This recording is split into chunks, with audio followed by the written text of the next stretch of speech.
Political governance, red book పేరుతో రాజ్యాంగ హక్కులను కాలరాస్తోంది ఈ కూటమి సర్కార్. చంద్రబాబు అండతో ఉద్యోగులు, దళితులు, మహిళలపై ఎమ్మెల్యేలు చేస్తున్న దాడులు, దాష్టికాలు చెప్పనలవి కాకుండా ఉన్నాయి. ఏ అధికారం లేకున్నా కూడా ఉద్యోగులపై కూటమి ప్రభుత్వంలో కూటమి ఎమ్మెల్యేలు ఎందుకు అధికారాలు చలాయిస్తున్నారు? అసలు ఉద్యోగులపై అధికారం చలాయించే హక్కు ఎమ్మెల్యేలకు ఎవరిచ్చారు? మాట వినని ఉద్యోగులపై వేధింపులు, బదిలీలు. నిన్నటికి నిన్న చూసుకుంటే కేజీబీవీ ప్రిన్సిపల్ను వేధిస్తూ ఆముదాల వలసలో ఎమ్మెల్యే కూన రవికుమార్ గారి ఉదంతం మనం మాట్లాడాలి ముందుగా. అంటే కూటమి ప్రభుత్వం వచ్చిన నాటి నుండి రాష్ట్రంలో ఇందాక నేను చెప్పినట్టు దళితులు, ఉద్యోగులు, అందులో మహిళా ఉద్యోగుల పట్ల ముఖ్యంగా ఈ ఎమ్మెల్యేలు చేస్తున్న ఒత్తిడి, ఈ ఎమ్మెల్యేలు చేస్తున్న దారుణాలు, బెదిరింపులు, దాష్టికాలు ఒక్కొక్కటి పెరిగిపోతూనే ఉన్నాయి. ఆ బాధితురాలు, ఆ కేజీబీవీ ప్రిన్సిపల్ సౌమ్య గారి మాటలు వింటే, అంటే రాత్రి 10:30 తర్వాత కూడా కార్యాలయానికి పిలిపించుకుని పనుల సాకుతో, పనుల వంకతో ఆవిడ్ని అక్కడే ఉంచుకుంటూ, ఇదేంటి అని ప్రశ్నిస్తే ఆవిడ్ని బెదిరిస్తూ, వాళ్ళ అనుచరులను ఇంటికి పంపించి, ఏం చేద్దామని అర్ధరాత్రులు వీడియో కాల్స్ చేస్తూ, అంటే ఒక మహిళా ఉద్యోగిని అర్ధరాత్రులు మీ కార్యాలయాల్లో అలా తిప్పుకోవచ్చా? అలా ఉంచుకోవచ్చా? ఏమన్నా అంటే పనులు చేయించుకుంటామంటూ సాకులు చెప్తారా? వీడియో కాల్స్ అర్ధరాత్రి చేస్తారా? ఏ ప్రభుత్వంలోనూ చూడలేదు మరి ఇలాంటి ఒక పనితనం. కూటమి ప్రభుత్వంలోనే చూస్తున్నాం. అంటే ఎమ్మెల్యే కూన రవికుమార్ గారు ఒక్కరే కాదు, రాష్ట్రంలో చంద్రబాబు కూటమి సర్కారు వచ్చిన నాటి నుండి పొలిటికల్ గవర్నెన్స్, రెడ్ బుక్ రాజ్యాంగం అమల్లో భాగంగా ఎమ్మెల్యేలు కూటమి రాబందుల మాదిరిగా స్వైర విహారాలు చేస్తున్న ఒక్కొక్కటి మనం ఈరోజు మాట్లాడుకుంటూ వద్దాం. మాట వినకపోతే సస్పెండు, మాట వినకపోతే బదిలీ, మాట విన్నావా నెత్తినెక్కించుకుని ఊరేగడం, మీకు నచ్చినట్టు అధికారుల్ని మీ కాళ్ల కింద చెప్పులుగా పెట్టుకోవడం. ఈ అధికారాన్ని చంద్రబాబు నాయుడు గారే ఎమ్మెల్యేలకు ఇచ్చారు. ప్రభుత్వ ఉద్యోగుల్ని ఎమ్మెల్యేల కాళ్ల కింద చెప్పులుగా పెట్టేసిన ఘనత గౌరవ ముఖ్యమంత్రి వర్యులు శ్రీ నారా చంద్రబాబు నాయుడు గారికే దక్కుతుంది. ఈరోజు రేషన్ కార్డ్ దగ్గర నుంచి ఈ రోజున రాష్ట్రంలో ఏ అర్జీ పెట్టుకోవాలన్నా కూడా మహిళలు ఎమ్మెల్యేల దగ్గరికి, వాళ్ళ సంబంధిత అనుచరుల దగ్గరికి వెళ్ళి మొరపెట్టుకోవాల్సిన పరిస్థితి. ఇలాంటి పరిస్థితి ఇంతకు ముందు జరిగిందా? ఇంతకు ముందు ఉందా? ఉద్యోగులకు ఏ అవసరం వచ్చినా, అంటే చివరికి నిబంధనల ప్రకారం వారికి చేయాల్సిన పనులు కూడా ఆ పై అధికారులు చేయాలంటే ఎమ్మెల్యేల దగ్గరకు, నాయకుల దగ్గరికి వెళ్ళి అడుక్కోవాలన్నమాట. ఇది ఈ రోజున పరిస్థితి. మహిళల మీద వినకపోతే దారుణాలకు దిగజారడము, వేధింపులకు పాల్పడడం. ఉద్యోగ భయంతో తమ ప్రాణాలకు హాని తలపెడుతున్నారు అని చెప్పి పోలీసులతో మొరపెట్టుకున్నా కూడా పోలీసులు పట్టించుకోని పరిస్థితి ఈ రోజున రాష్ట్రంలో మనం చూస్తూ ఉన్నాం. ఇక్కడ కనుక మనం చూసుకున్నట్లయితే పల్నాడు ఎస్పీకి ఫిర్యాదు చేసేందుకు అంబులెన్స్లో వచ్చింది రోసమ్మ గారు. మీరు చూడొచ్చు, టీడీపీ మహిళా నేత నుండి నన్ను కాపాడండి బాబోయ్ అంటూ మొరపెట్టుకుంటోంది ఆవిడ. కలెక్టరు ఎస్పీకి వృద్ధురాలు వినతి పత్రం అందించి ఆమె ఎకరంన్నర స్థలం దురాక్రమణకు మహిళా నేత దౌర్జన్యం చేస్తున్నారు అంటూ ఆవేదన వ్యక్తం చేస్తే అసలు ఆమెని పట్టించుకున్న వాళ్ళు లేరు ఈ రోజున.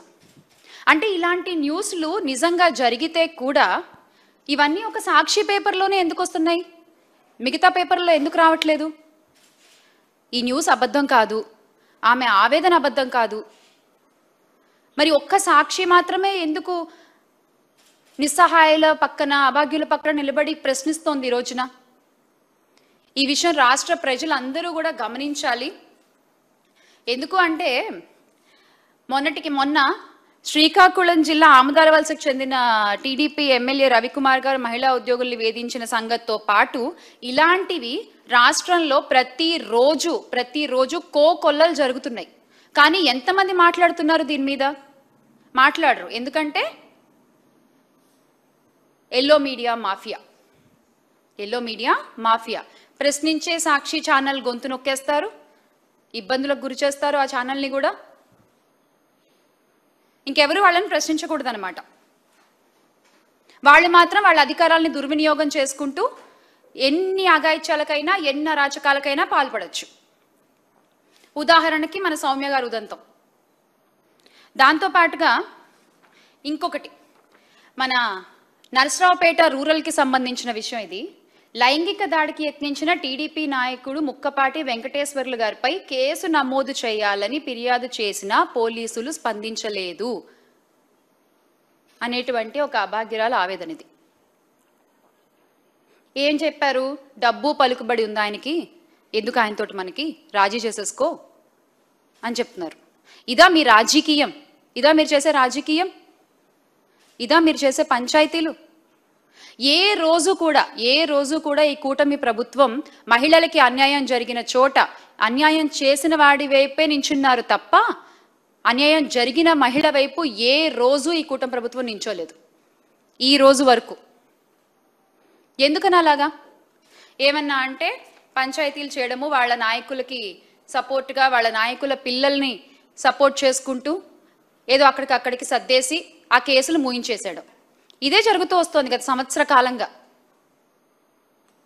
ఏమన్నా అంటే మళ్ళీ మహిళలే మాకు అందరికంటే ఎక్కువ అంటూ మాట్లాడతారు. మరి ఈ రోజున గౌరవ ఉప ముఖ్యమంత్రి గారు పీపీపీ గారు పవన్ కళ్యాణ్ గారు ఎందుకు బయటకు వచ్చి మాట్లాడట్లేదు? ఎందుకు ప్రశ్నించట్లేదు జరుగుతున్న అన్యాయాల గురించి? మహిళల బాధ్యత మీది అన్నారు కదా, ఎక్కడుంది మీ బాధ్యత?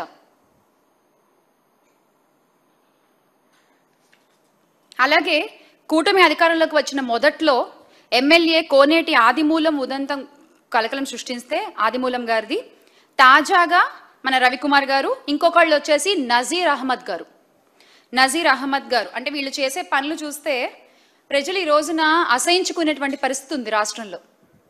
గుంటూరులో టీడీపీ మహిళా నేత షేక్ సూఫియా పురుగుల మందు తాగి ఆత్మహత్యం చేసుకునే పరిస్థితి వచ్చింది ఈ రోజున. గుంటూరు తూర్పు నియోజకవర్గం టీడీపీ ఎమ్మెల్యే ఎండి నజీర్ అహ్మద్ గారు, ఆ వీడియో కూడా చాలా వైరల్ అయింది, మీలో చాలామంది చూసే ఉంటారు. ఆయన చేసేటువంటి వేధింపులు తట్టుకోలేకపోతున్నాను, పోలీసులు నాపై తెచ్చేటువంటి ఒత్తిడి నేను భరించలేకపోతున్నాను అంటూ ఆమె గుంటూరు బ్రహ్మానందరెడ్డి స్టేడియం వద్ద ఆత్మహత్యాయత్నం చేయడంతో కుటుంబ సభ్యులు ప్రభుత్వాసుపత్రికి తరలించారు ఆవిడ్ని. ఇది ఒక మహిళ పరిస్థితి ఈ రోజున కూటమి ప్రభుత్వంలో. మహిళలంటే తెలుగుదేశం పార్టీకి గౌరవం లేదు, ఇది అందరికీ అర్థమైపోయిన విషయం. మరొకసారి కూటమి ప్రభుత్వమే రుజువు చేసిన విషయం ఇది. మహిళల వ్యక్తిత్వాలను కించపరుస్తూ బురద జల్లి చంద్రబాబు నాయుడు గారు ఆ రోజున ఎన్టీ రామారావు గారికి వెన్నుపోటు పొడిచి ఆయన రాజకీయ ప్రస్థానాన్ని మొదలుపెట్టినప్పటి నుండి అప్పుడు ఒక మహిళపై బురద జల్లి ఆమె వ్యక్తిత్వాన్ని హననం చేసి మొదలుపెట్టారు. ఈ రోజుకి అదే ఆనవాయితీని ఆ పార్టీ పెద్దలందరూ కూడా ఆచరిస్తూ వస్తున్నారు. ఇది నిజం అన్న సంగతి ఆ పెద్దలకు కూడా తెలుసు. అలాగే 2014 నుండి 19లో కూడా ఇసుక అక్రమ రవాణాలో ఎంఆర్ఓ వనజాక్షి గారి మీద అప్పటి టీడీపీ ఎమ్మెల్యే చింతమనేని ప్రభాకర్ గారు దాడి చేస్తే చర్యలు తీసుకోవాల్సిన చంద్రబాబు నాయుడు గారు ఏం చేశారు? పంచాయతీ చేసి చింతమనేని గారిని కాపాడి ఒక మహిళ ఆత్మగౌరవాన్ని దెబ్బతీశారు. ఇలాంటివి ఎన్నో జరుగుతూ వస్తూనే ఉన్నాయి. అలాగే ఇంకోటి, ఈరోజు ఇందాక మనం చూసాము, టీడీపీ మహిళా నేత నుంచి కాపాడండి అంటూ నరసరావుపేట రూరల్ నుంచి ఆమె మాట్లాడిన మాట అంతా కూడా టీడీపీ నేతల ఆగడాలకు అంతు పొంతు లేకుండా పోతోంది, ఆ పార్టీ మహిళా నేతలు సైతం భూ ఆక్రమణలు చేసి రెచ్చిపోతున్నారంటే ఒక వృద్ధురాలి ఫిర్యాదు కూడా ఈరోజు తీసుకోలేని పరిస్థితి మన రాష్ట్రంలో ఉంది. అలాగే సౌమ్య గారు అయితే ఏకంగా నేను అసలు పోరాడలేకపోతున్నాను వీళ్ళతోటి, నా వల్ల కావట్లేదు, ఈ ఎమ్మెల్యేతో నేను పోరాడలేను అంటూ ఆమె ఇచ్చినటువంటి స్టేట్మెంట్ చూడొచ్చు మీరు. దీనికి ఏం సమాధానం చెప్తారు ప్రస్తుత కూటమి ప్రభుత్వం? దీనికి ఏం సమాధానం చెప్తారు ప్రస్తుత మహిళా హోంమంత్రి గారు? దీనికి ఏం సమాధానం చెప్తారో దయచేసి చెప్పాలి. ఇంకొకటి అంటే అప్పుడెప్పుడో బాలకృష్ణ గారు ఒక మాట అన్నారు, ఆడవాళ్ళు కనిపిస్తే ముద్దైనా పెట్టాలి, తల్లిని అన్నా చేయాలని. నేను ఇంకా చాలా పాలిష్డ్గా చెప్తున్నాను ఆ మాటని. తల్లిని అన్నా చేయాలి అంటూ ఆయన మాట్లాడిన మాటల్ని కూటమి నేతలు చాలా సీరియస్గా తీసుకున్నట్టున్నారు. ప్రతి ఒక్కళ్ళు ఈ రోజున అధికారంలోకి వచ్చిన దగ్గర నుంచి అదే పనిలో ఉన్నారు. ఎస్, అందుకు ప్రూఫ్ ఇగో ఇంకొకటి. టీడీపీ ఎమ్మెల్యేల లీలలు, ముద్దుల ముచ్చట, అర్ధరాత్రి వీడియో కాల్స్, మాట వినకపోతే బెదిరింపులు బదిలీలు.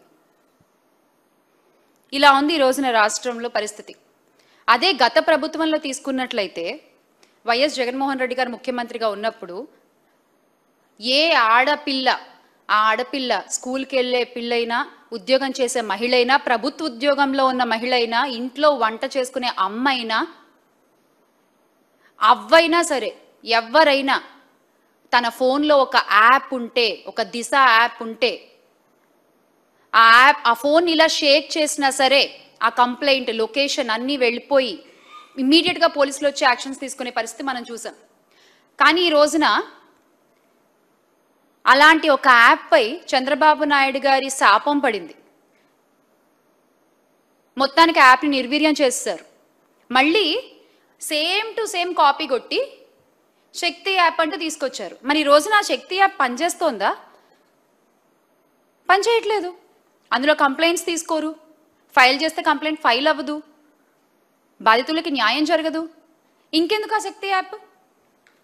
మీకు రాష్ట్రంలో తెల్లారులేస్తే ఇన్ని ఇష్యూస్ జరుగుతున్నప్పుడు మహిళల మీద ఎందుకండి మీకు ఆ శక్తి యాప్ ఉండి ఉపయోగం ఏంటి? జగన్మోహన్ రెడ్డి గారి ఆలోచనలని కాపీ కొడితే సరిపోదు, ఆచరించే దమ్ము ఉండాలి, సత్తా ఉండాలి. అది లేదు అని పవన్ కళ్యాణ్ గారు స్టేజ్ మీద ఓపెన్గా ఒప్పుకున్నారు ఒక మీటింగ్లో, మా ప్రభుత్వానికి అంత సత్తా లేదు అని. దాని రోజున ఎమ్మెల్యేలు, నాయకులు అందరూ నిజం చేస్తూ వస్తున్నారు. అలాగే డేట్స్తో సహా మాట్లాడుతున్నాను నేను. ఈ గత సంవత్సర కాలంలో 22/7/2025 దళిత మహిళ విఓఏపై టీడీపీ నేత లైంగిక వేధింపులు ఎన్టీఆర్ జిల్లా ఇబ్రహీంపట్నం మండలంలో చిలుకూరు గ్రామానికి చెందిన ఆ టీడీపీ గ్రామ కమిటీ అధ్యక్షుడు కాటేపల్లి సుబ్బారావు ఏడాదిగా లైంగిక వేధింపులు చేస్తే భరించలేక ఆ బాధితురాలు నిద్రమాత్రలు మింగితే ఆ తర్వాత ఏడాది తర్వాత ఆ ఇష్యూ బయటకు వచ్చింది. అలాగే 21/7/2025న కేజీబీవీలో సీట్ ఇప్పిస్తానంటూ ఒంటరి మహిళపై లైంగిక వేధింపులు. పాపం భర్త చనిపోయి 2 పిల్లలతో ఆ తల్లి కూలి పనులు చేసుకుంటూ ఆ పెద్ద పిల్లని చదివించుకోవడం కోసం ఆ కేజీబీవీలో సీటు కోసం అడిగితే ఆయన మాట్లాడిన మాటలేంటి? నువ్వు నా దగ్గరికి వస్తేనే నీ పిల్లకి సీట్ దొరుకుతుంది అంట. అంటే భర్త లేని మహిళలకి మీ నాయకులు ఇచ్చేటువంటి రక్షణ ఇది. ఎంత గొప్పగా ఉందో, ఎంత అందంగా ఉందో దయచేసి ఈ కూటమి ప్రభుత్వం గమనించాలి. వారిపై తగిన చర్యలు తీసుకుంటే బాగుంటుంది, ఆ బాధితురాలకు అండగా నిలబడితే బాగుంటుంది. అలాగే 21/7/2025 జాబ్ కోసం కమిట్మెంట్ ఇవ్వాలంటూ టీడీపీ కార్యకర్త సత్సై జిల్లా హిందూపురం ప్రభుత్వ ఆసుపత్రిలో పనిచేసిన శానిటేషన్ వర్కర్ని కాల్లో ఏ విధంగా మాట్లాడారో ఆ వీడియో ఎంత వైరల్ అయిందో మనందరం చూసాం. 3/7/2025 యువతిపై టీడీపీ కార్యకర్త లైంగిక దాడి. తిరుపతి జిల్లా నాయుడుపేట పట్టణం అగ్రహారపేట అరుణతి కాలనీకి చెందిన ఒక యువతిపై టీడీపీ కార్యకర్త మొండెం ఉదయ్ లైంగిక దాడికి యత్నించారు. నిద్రిస్తుండగా అమ్మాయి పడుకుంటే లైంగిక దాడి చేసి దాని వీడియోలు చిత్రించి వాటిని సోషల్ మీడియాలో రిలీజ్ చేస్తామంటూ ఆమెను బెదిరించి, అలాగే 1/8/2025 యువతిని మోసం చేసిన కేసులో మచిలీపట్నం టీడీపీ నేత పల్లపాటి సుబ్రహ్మణ్యం తనయుడు అభివన్ను ఎప్పుడు పోలీసులు అరెస్ట్ చేశారో తెలుసా అండి? మచిలీపట్నంలోని మన పేర్ని నాని అన్న వాళ్ళ అబ్బాయి పేర్ని కిట్టు గారు ఒక పెద్ద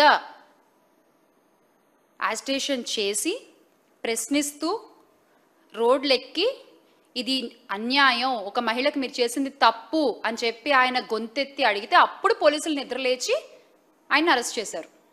అంటే వైఎస్ఆర్ కాంగ్రెస్ పార్టీ నాయకులు గుర్తు చేస్తే తప్ప, పోరాటాలు చేస్తే తప్ప బాధితులకు ఈ రోజున న్యాయం జరిగే పరిస్థితి లేదు. అలాగే 15/6/2025లో ప్రేమ పేరుతో టీడీపీ ఎమ్మెల్యే వాసు అనుచరుడి మోసం చూసాం మనం రాజమహేంద్రవరంలో. 5/6/2025 దళిత మైనర్ బాలికపై 6 నెలలుగా టీడీపీ కార్యకర్తలు అత్యాచారం చేసిన సంఘటన అయితే అసలు దారుణం. అది వయస్సుతో సంబంధం లేదు.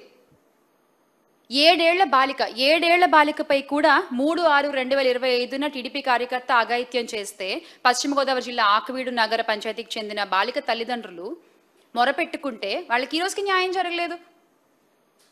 ఏంటి మీరు మహిళలకు ఇచ్చే భద్రత, ఏంటి మీరు మహిళలకు ఇచ్చే రక్షణ మీ కుటుంబ ప్రభుత్వంలో?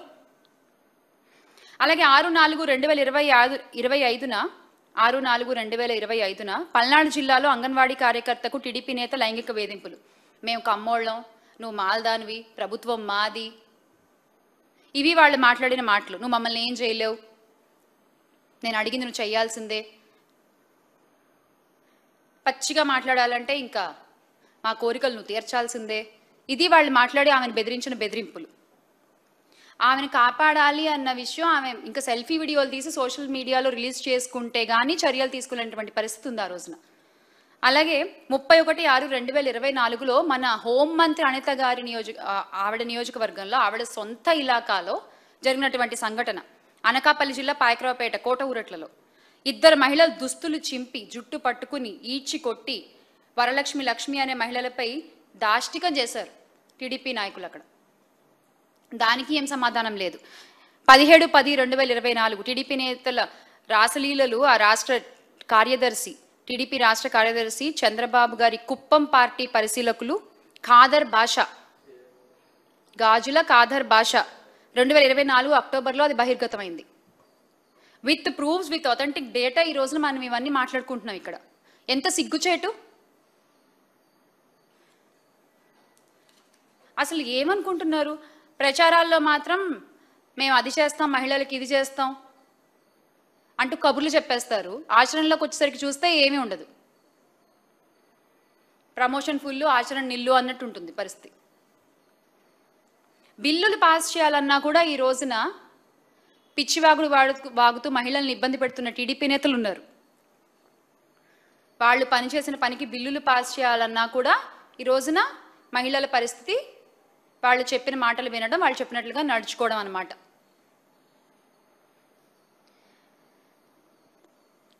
విద్యార్థినులపై టీడీపీ కుటుంబాలకు చెందిన యువకుల గ్యాంగ్ రేప్ చేసి 19/10/2024లో ఆ తల్లిదండ్రులు ఎంత మొరపెట్టుకున్నారు, ఆ తల్లిదండ్రులు ఎంత క్షోభ అనుభవించారు, ఆ విద్యార్థినులు ఎంత ఇబ్బంది పడ్డారు, ఒక్కళ్ళన్నా మాట్లాడారా? ఒక్కళ్ళన్నా దీన్ని కవర్ చేశారా?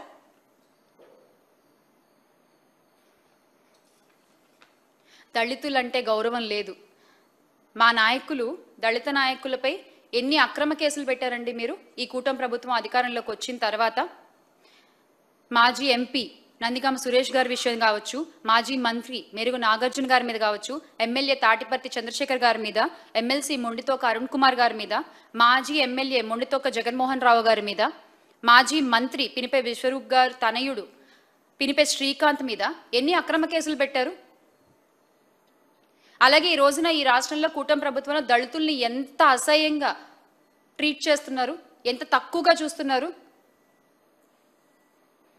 అదే వైఎస్ జగన్మోహన్ రెడ్డి గారు గత 5 ఏళ్ళు కులం చూడకుండా, మతం చూడకుండా, ప్రాంతం చూడకుండా, పార్టీ చూడకుండా పరిపాలన అందించిన తీరు ఈ రోజున ప్రతి ఒక్కళ్ళకి గుర్తొస్తోంది.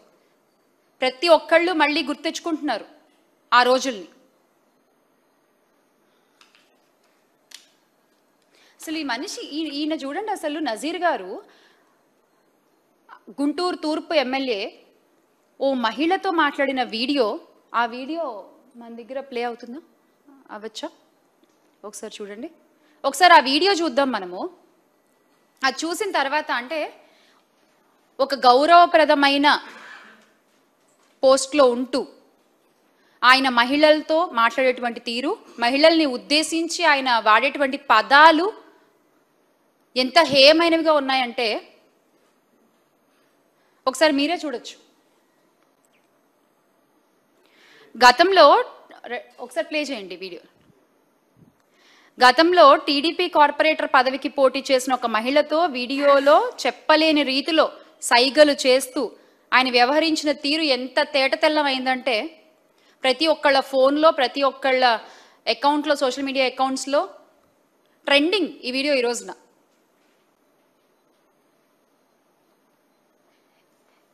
ఆ మహిళ వ్యవహరించిన తీరు సభ్య సమాజం, ఆ మహిళతో ఈయన వ్యవహరించిన తీరు సభ్య సమాజం తలదించుకునేలా ఉందనే అభిప్రాయం ఈ రోజున ప్రతి ఒక్కళ్ళ వ్యక్తమవుతోంది. ప్రజాప్రతినిధి అయ్యుండి కూడా ఈ రకంగా రాసలీలలు చేస్తూ వీళ్ళు ఏమీ చెప్పాలనుకుంటున్నారు ఈ రాష్ట్రానికి నాకు అర్థం కాదు. అంటే మీరు ఒక గౌరవమైన పోస్ట్లో ఉన్నారు. మీరు చాలా మంది మిమ్మల్ని చూస్తూ ఉంటారు. మీరు ఎలా మాట్లాడుతున్నారు, ఎలా ప్రవర్తిస్తున్నారు అన్నీ అబ్జర్వ్ చేస్తూ ఉంటారు. మీరు ఒక ఇన్స్పిరేషన్గా ఉండాలి. కానీ మీ ప్రవర్తన, మీ తీరు ఈ రోజున కూటమి ప్రభుత్వంలో నాయకుల తీరు ఎలా ఉందంటే మాటల్లో చెప్పలేని విధంగా ఉంది. మళ్ళీ నిష్పక్షపాతంగా మేము రాజకీయం చేస్తాము, మహిళల్ని సమానంగా చూస్తూ వాళ్ళ సాధికారత కోసం కృషి చేస్తాము అంటూ కబుర్లు చెప్తారు. ఈ రోజున మహిళలు ఏంటండి, ఎస్పీలే భయపడుతున్నారు. అసలు మీ పాలనలో ఎస్పీలే, ఐపీఎస్ అధికారులే భయపడుతున్నారు మీ పాలనలో. ఎస్సీ సామాజిక వర్గానికి చెందిన సీనియర్ ఐపీఎస్ సంజయ్కి నిష్పక్షపాతంగా పనిచేస్తారనే పేరుంది. అవునా కాదా? ఆయన ఏ రాజకీయ పక్షానికి కొమ్ము కాయరని ఐపీఎస్ అధికారులే స్పష్టం చేస్తూ ఉంటారు. ఆయన కూడా మీ నిధుల్లో దుర్వినియోగానికి బలైపోయారు. ఆయన కూడా ఐపీఎస్ అధికారి పివి సునీల్ కుమార్పై మీరు ఎంత కక్ష తీసుకున్నారు ప్రజలందరం చూసాము. దళితులను ఎంత హేయంగా మాట్లాడతారు మీరు. గంజాయి తాగేవాళ్ళు మీరు మాట్లాడిన మాటలే 27/4/2024లో విత్ డేట్ చెప్తున్నా నేను. ఈ రోజున గత సంవత్సర కాలంగా ఎవ్వరు రాష్ట్రంలోని ఏ పనులు చేసుకునే వాళ్ళు కూడా సంతృప్తిగా లేరు ఈ కూటమి ప్రభుత్వంతో. అది రైతుల దగ్గర నుంచి, చదువుకునే పిల్లల దగ్గర నుంచి, ఉద్యోగాలు చేసుకునే మహిళలు కావచ్చు, ఉద్యోగులు కావచ్చు, ప్రభుత్వ ఉద్యోగులు కావచ్చు, ఎవ్వరు సంతోషంగా లేరు. ముఖ్యంగా మహిళలైతే నిన్నటికి నిన్న మీరు అమలుపరిచిన బస్సు పథకం కూడా చూసాం కదా. ఫ్రీ అన్నారు. డబ్బులు తెచ్చుకోకుండా టికెట్ కొనుక్కోవడానికి వస్తే అయ్యో ఇది ఫ్రీ కాదమ్మా అంటారు అక్కడ వాళ్ళు. మళ్ళీ వాళ్ళు వెళ్ళి డబ్బులు తెచ్చుకుని టికెట్లు కొనుక్కోవాల్సిన పరిస్థితి. బస్సుల ముందు ఇది స్త్రీ శక్తి సంబంధించినది కాదు, ఇక్కడ వర్తించదు ఆ పథకం అని చెప్పి బోర్డులు పెట్టుకుని తిరుగుతున్నారు. ఇంకేంటి మీరు ఇచ్చింది? మాటలు అందరూ చెప్తారు, కానీ మీరు మాటలు చెప్పినవన్నీ కూడా చేతల్లో చేసి చూపించేటువంటి ఆ నమ్మకం మీకు ఉన్నప్పుడే ఆ మాటలు చెప్పండి. లేకపోతే నవ్వుతున్నారు ప్రజలందరూ కూడా. ఈ రోజున చూసాం కదా, ఇప్పుడు సంవత్సర పై కాలంగా కూటమి ప్రభుత్వం అధికారంలోకి వచ్చిన దగ్గర నుంచి మహిళల పట్ల, దళితుల పట్ల, ఐపీఎస్ అధికారుల పట్ల, ప్రభుత్వ ఉద్యోగుల పట్ల వాళ్ళు ప్రవర్తించిన తీరు ఇది. ఇవన్నీ కూడా ప్రజలు గుర్తుపెట్టుకుంటారు. ఇవన్నీ కూడా ప్రజలు ఏ రకంగా సమాధానం చెప్పాలో అప్పుడు చాలా గట్టిగా సమాధానం చెప్తారు.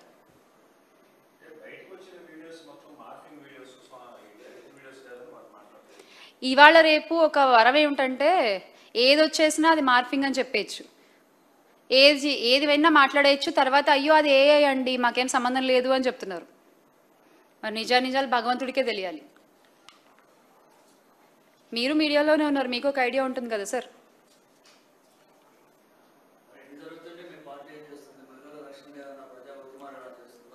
ఎక్కడ మహిళలకు అన్యాయం జరిగినా అక్కడ మా మహిళా నేతలు వెళ్ళి మాట్లాడుతున్నాము, వాడిని ప్రశ్నిస్తున్నాము. అది మచిలీపట్నం కావచ్చు, రాజమండ్రి కావచ్చు, పాయకరావుపేట కావచ్చు, వైజాగ్లో కావచ్చు, రాప్తాడులో కావచ్చు, ఎక్కడైనా ప్రతి చోట మొన్నటికి మొన్న ఒక ఆడ మనిషిని చెట్టు కట్టేసి కొడుతుంటే తన కన్న బిడ్డ ముందు వైఎస్ఆర్ కాంగ్రెస్ పార్టీ కదా గొంతెద్దాన్ని ప్రశ్నించింది. ఆ తర్వాత కదా ఆమెకు న్యాయం జరిగింది కుప్పంలో. సో ఇలాగా ప్రతి చోట ఎక్కడ మహిళలకు అన్యాయం జరుగుతున్నా అక్కడ ముందు నిలబడేటువంటి పార్టీ వైఎస్ఆర్ కాంగ్రెస్ పార్టీ అని సగర్వంగా తెలియజేసుకుంటున్నాము. ఎందుకంటే మా అధినాయకులు వైఎస్ జగన్మోహన్ రెడ్డి గారికి మహిళలపై అపారమైన గౌరవం. ప్రతి మహిళని కూడా సొంత చెల్లిలా చూసేటువంటి విశాల హృదయం అయింది. కాబట్టి రాష్ట్రంలో ఏ ఆడపిల్లకు అన్యాయం జరిగినా కూడా ముందుండి ప్రశ్నించేటువంటి పార్టీ వైఎస్ఆర్ కాంగ్రెస్ పార్టీ, ప్రశ్నించే పేపర్ సాక్షి, కవర్ చేసేటువంటి ఛానల్ సాక్షి మీడియా.